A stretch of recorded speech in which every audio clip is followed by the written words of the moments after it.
Hello kids, welcome to our channel Stories for Kids. Today I will tell you one story of Lord Ganesha. The name of the story is Moon Cursed by Ganesha. Let's start. Once Lord Brahma was sitting with Lord Shiva when Narada made an entry in the scene. He had brought a beautiful and tasty fruit with him. This fruit was one of its own type. Narada offered this fruit to Lord Shiva with great devotion. Seeing such beautiful and strange fruit, both Ganesha and Kartikeya began asking for it. Then Lord Shiva said, Lord Brahma, both my sons want this fruit. Now I leave it to you to decide as to who should be given this fruit. Lord Brahma said, since Kartikeya is the younger of the two, it is he who should be given this fruit. Lord Shiva gave the fruit to Kartikeya. This made Ganesha terribly angry. Later, when Lord Brahma returned and began with his job of creation, Ganesha began causing disruption in his work. He appeared to Lord Brahma in a form that was most frightening. Seeing Ganesha in such a form, Lord Brahma began trembling with fear. Seeing Ganesha in so frightening a form and Lord Brahma trembling with fear, Chandradeva, the moon, burst into laughter. Chandradeva's Ganas followers also joined him in this mockery. Now this was enough to infuriate the already angry Ganesha. He immediately cursed Chandra and said, Chandra, now you will become unworthy of being seen by anyone. Someone seeing you by any chance shall have to reap the consequences of a sinful act. Ganesha left the place and went away from there, leaving Chandra to repent for his misdeed. Chandra's becoming unworthy of being seen saddened the gods also. The god of fire Agni and Lord Indra went to Ganesha and began offering their prayers with great devotion. Ganesha, who can be easily appeased, became very happy to hear their devotional prayers, and on being requested by them to extend his forgiveness to Chandra, he said, Gods, one who sees Chandra on the fourth day of the bright half of the lunar period of the sixth month of the Hindu year, knowingly or unknowingly, will be cursed. He will have to undergo many difficulties. Then the gods came to Chandra and gave him a one-word mantra and advised him to make a silent repetition of it in order to appease Ganesha. Chandra came to the southern bank of Janvi and began leading a life of austerity and penance. Ganesha was pleased to receive the worships of Chandra. He said, Chandradeva, you will regain your earlier status. People observing fast on the fourth day of the dark half of the lunar month shall have to offer their worships to me and you both, and must see you on that day, or else they will be deprived of the virtues of observing the fast. I allow you to remain on my forehead with a fraction of your existence, and you will be saluted by everyone on the second day of every month. And thus Chandradeva regained his earlier status.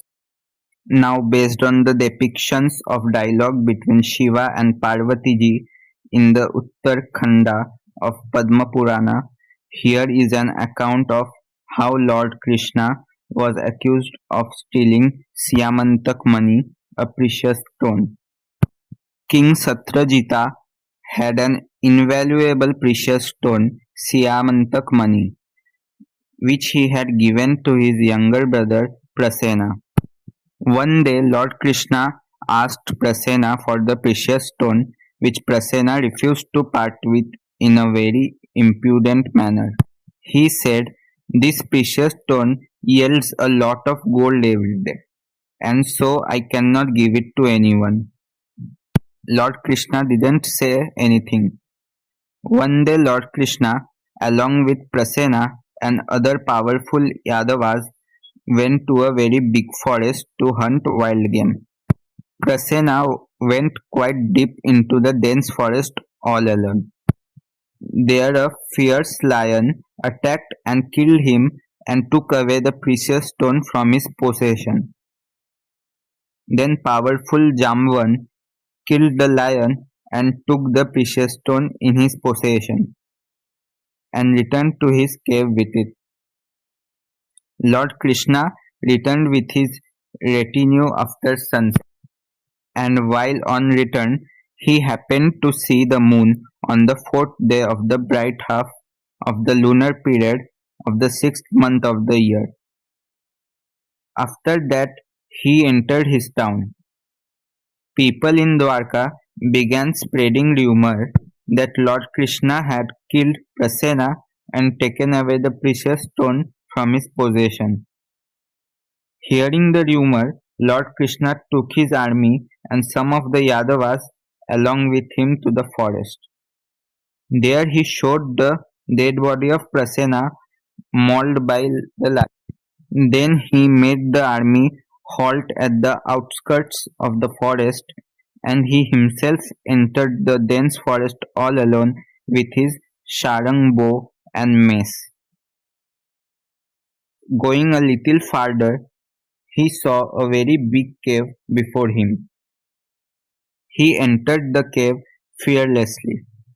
There he saw the precious stone tied with a string hanging by the ceiling. Lord Krishna blew his conch, hearing which Jamban came out to see who it was.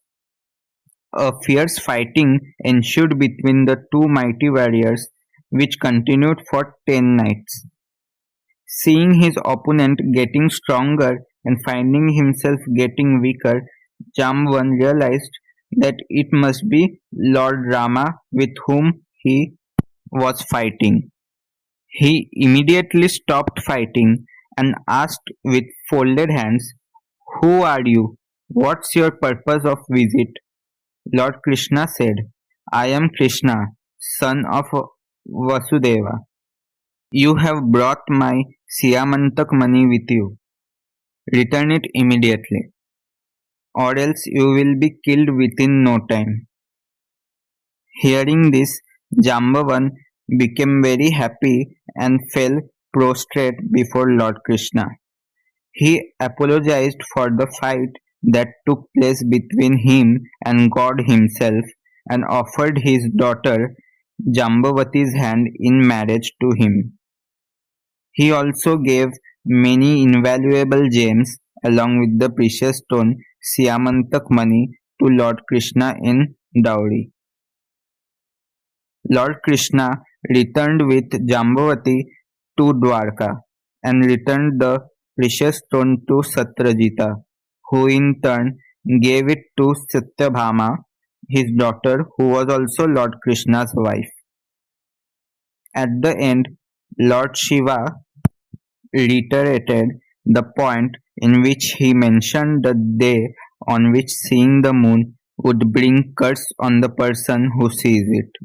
He added that if a person sees it unknowingly, would be freed from the curse only after he is narrated the story of Siamantak Mani. Here is the story. If you like this story, please like, share and subscribe to the channel.